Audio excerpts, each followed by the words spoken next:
Interesting character ও।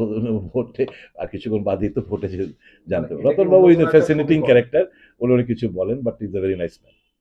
এটা কি মানে অন্য কোনো সমীকরণ বোঝাচ্ছে বা যে কোনো? কিছু না, মানে এমনও তো হতে পারে এক দুজন ভোট কাউকে দিল না, এমনও হতে পারে, যদি প্রেডিকশন উনি বলছেন যে এমনও তো হতে পারে যে বিজেপি কটা 47টা পাওয়ার কথা, হুম।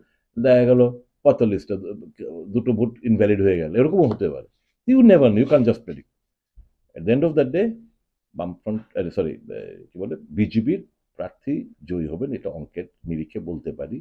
তো এটা নিয়ে কে কটা ভোট পেল, কে কোথায় দিল না দিল, আমরা আমাদের পরিষ্কার, আমরা ভোটদান থেকে বিজেপিকেও দেইনি, আমরা সিপিএমকেও দেইনি, আমরা অ্যাবস্টেন করেছি, মানে এ একটা প্রতিবাদ জানিয়েছে যে এই রাজ্যে গণতান্ত্রিক অধিকার হরণ হচ্ছে, মানুষকে বেধড়ক মারধর করছে, বাড়িঘরে ঢুকে পেটাচ্ছে, লুট করে নিয়ে যাচ্ছে, প্রশাসন চুপচাপ।